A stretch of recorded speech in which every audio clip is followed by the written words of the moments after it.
kubanga bino tetuli mu byabufuzi. Eno ensonga ate si ya byanfuna yokka wabula ya bulamu. Weesanga nti mobile money yengeri ebadde singa otutaasa naddala ffe abalina abantu baffeeyo mu byalo nga kasente koba ofunye okasindikira muzeeyiwo n'osobola okukozesa obudde bwo n'obuseevinga. Mukimanyi nti social media naddala abavubuka yengeri gye tubadde tusigazza okuwuliziganya, okukwatagana, okuwangana amagezi n'okusingira ddala okutambuza bu bizinesi bwaffe obutonotono mu mbeera eno ey'obutaba na mirimu.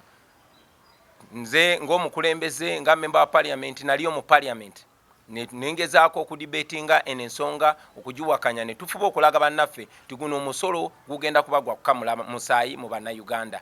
Nga bwe mumanyi nti parliament ekolera ku numbers we twali tukubaganya ebirowoozo ku tteeka lino ababaka bangi tebaalimu naye ekiseera ekyokulonda bwe kyatuuka ne bayiika buyisi era nga bwe mwabawulidde abamu bangi bagamba tebamanyi na kye baali balonda.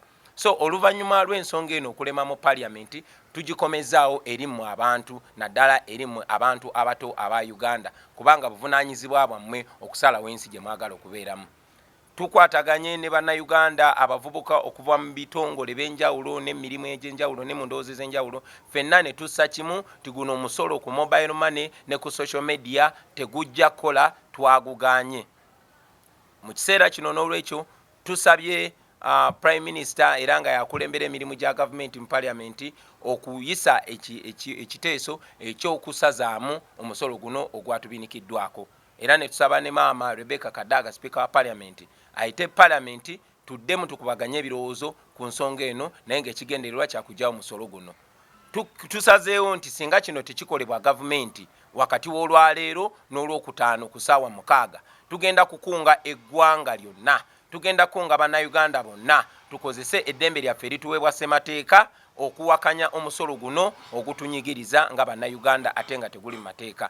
Tukimanyi nti no obuyinza buli mu bantu era abantu bwe baba ba MP obuyinza ogenda basalirawo era abantu bwe balaba nga ababaka bye basazeewo bibanyigiriza abantu baddembe okutwala obuyinza bwabwe obwo obwekozeseza mu ngeri eneebayamba bo ng'abantu.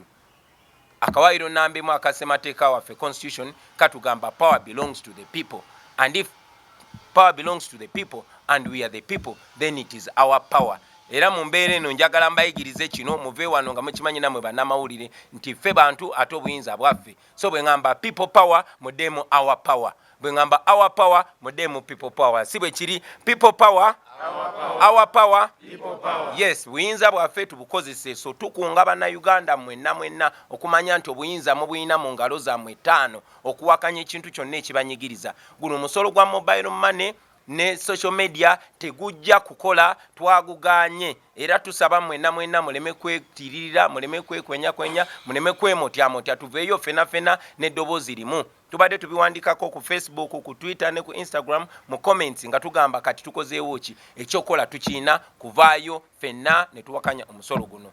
Maliriza nga nkiddingana nti tuwadde gavumenti wakati w'essaawa eno ne ku Lwokutaano ku ssaawa 6 okusazaamu omusolo guno. Singa baba tebagusazaamu era tujja komawo tuyise statement tukunge eggwanga lyonna tukozese eddembe lyaffe erituweebwa ssemateeka okuwakanya omusolo guno.